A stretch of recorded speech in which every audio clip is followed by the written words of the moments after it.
Welcome to the Six Hats podcast, where I, Dr. Shami, a lifestyle and nutritional medicine family doctor, will talk about how women strive to find balance each day by juggling their six roles, being a woman, mother, daughter, partner, business owner, and professional. Hello, welcome back to part 2 of the stress response. I love to start with stories, and over the last 22 years, I've listened to thousands of stories of how women lead their lives, and it always amazes me how much they do. Now, a couple of examples is even one of my friends a couple of years ago said to me, "Shami, I'm so stressed. I think I'm going to fail my exam." And she's a doctor, and she was sitting one of her post-grad exams, which is, by choice. It was purely voluntary of what she wanted to do. What I didn't tell you in that story was that she was also a mother and expecting her second child, a wife, a daughter, and she was changing jobs as a doctor. Oh, by the way, I forgot, they were also trying to move house. And I remember saying to her, "Wow, you're amazing. How are you doing that?" And literally cheering her on. But when I really stop and reflect, why do we do that? Why do we appreciate and allow for this kind of behavior? We should be encouraging people to say, stop what you're doing. Why don't you just do one thing at a time? Why do we need to say yes to a dozen things and overwhelm ourselves? Now, it really makes me wonder what actually leads to that. Why do we say yes to so many different things? Why do we lead sort of a life on a roller coaster? And I was there years ago, and it was just interesting how, when you surround yourself by people who are pretty much doing the same, you kind of normalize it, you kind of sort of say, well, I need to be doing more, or I need to be sort of leading a similar life, because we're kind of influenced by our tribe, by the people around us. And this is where I really want to challenge ourselves. Can we lead a different life, and can we be okay with it? And that sort of gets back to what I said in the previous episode of, when was the last time you stopped, sat down, reflected, and did nothing? And I often ask my patients this, and they often come back with, I can't recall the last time. And this is a great moment of awareness to take a moment, step back, and just reflect.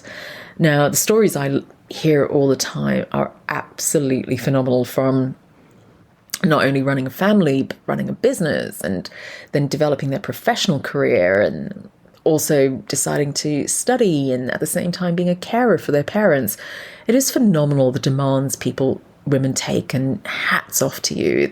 And we've got to take a moment to really appreciate that.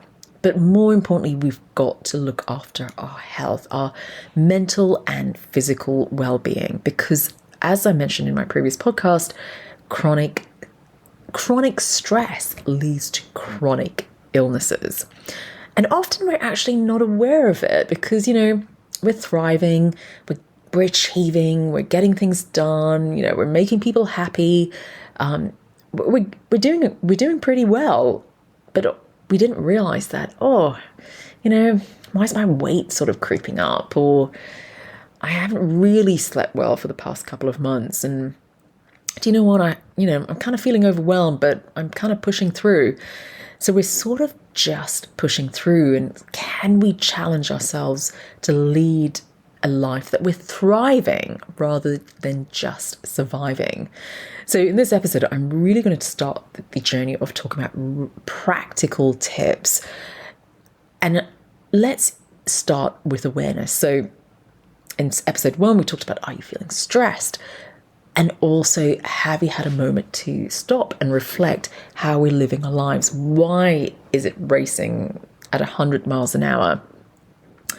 I recall just always booking weekends and doing something, or booking, dinners and shows and meeting friends. And I remember a point where I was out every single evening. Now, fair enough, that was before meeting my husband, and I had a really active social life, but I was also learning and doing things. And apart from working and studying, it was just such a full life. And I can never remember the point where I stopped and reflected. I was just on this roller coaster ride, and funnily enough, I remember coming to Australia and meeting my husband, and I realized I was actually speaking really fast, that to the point where my husband didn't even realize, didn't even know what I was saying. I was just always on the go, literally listing 100 goals a year of what I want to achieve, and never stopped. And it was just a journey of reflection that I realized this cannot continue, and that impacted my health, and something had to give, something had to take priority. So step one is actually just being really kind to ourselves, showing compassion, because often we go on this journey not realizing that it's not actually helping us. We are observing what people are doing around us, what our tribe is doing, and we're kind of learning from what we see perhaps on social media or the TV and getting ideas from that. And here's where I want to challenge you. Take a moment, take a step to think and reflect of how you're leading a life, and show yourself lots of compassion that it's you haven't done anything wrong. It's just the way it is. But can we look at life differently? Can we slow down and find joy in every day and have moments to breathe? So a couple of things I really want to go through, some real practical tips today, is apart from showing compassion and having that awareness, is actually realizing the number of demands you have. So I often say to patients, when we're feeling overwhelmed, we've got so many demands and not enough resources. So what can we reduce? What demands can we reduce? And what resources can we increase? And often my philosophy in life is there is always a solution. We just need to find it. We need time to find these solutions. So have a think about the number of demands you have and the resources you have. What can we increase in resources and what can we reduce in demands? And that can take a huge weight off our shoulders. The next thing is prioritize. What do we really need to do now? And often we can get into this rhythm of everything has to be done now, in the next moment. When actual fact, it probably doesn't need to be done. Like, what can we do now? What can we do later? What we can ditch, or what can we delegate? So I love the 4Ds. And I remember reading a book by Daniel Levitin called The Organized Mind, and it kind of mentioned that. And I kind of use it for emails or a few tasks. Do it now, do it later, ditch it, or delegate it. The next tip I'm going to run through is multitasking, the myth of multitasking. I used to do it. I used to do it a lot and think I've really achieved something by doing 2 tasks at the same time. And then I discovered it was actually a myth. It's actually adding more stress than we need. So multitasking literally is moving from one task to another in a very short space of time. And we're talking seconds. So here we are trying to achieve as many things as we can. At the same time, we've added this extra level of stress by saying, we're going to do this quickly while we're doing 2 tasks. So we can't multitask. Our brain is not designed for it. We're literally going from one task to another in a very short space of time. So why do we need to do that to ourselves? How about we take one task, fully focused, and enjoy it, and then move on to the next task? And that's literally what Daniel Levitin said, the neuroscientist. We can reduce the stress by avoiding multitasking. And I know that's a huge challenge, and I always have a great debate with my patients about it because, often people have just been doing it all their lives, of doing 2 tasks at the same time. But why? Why do we need to add extra stress? Why don't we enjoy one task at one time, feeling fully focused, giving our full attention to that task, and then moving on to the next task? And you will surprise yourself. Apart from the fact there's less stress, but your memory improves, you're fully focused, you're actually being much more mindful, and you're enjoying the process. So often I hear, yep, Sherry, I'm kind of trying to do a bit of work, maybe checking emails while I'm watching TV. And I can guarantee that you're literally, your focus is divided between the two. You haven't given full focus on one task, on each task. So have a think, what do you multitask in the day and what can you change? So often is, I actually start people when, on that path to mindfulness is when you're eating lunch or when you're eating dinner, and if you're eating by yourself, avoid switching that phone off, checking social media, and just being fully focused on eating and looking at, assessing those five senses of eating. What does it taste like? What does it smell like? What does it look like? It's actually really quite hard when you really think about it, how often we're so distracted and we always need that entertainment. So you can start with a simple process of, I'm going to eat actually lunch without multitasking. And that could be even eating lunch and not checking emails or not trying to do work at the same time, just being fully focused in your lunch.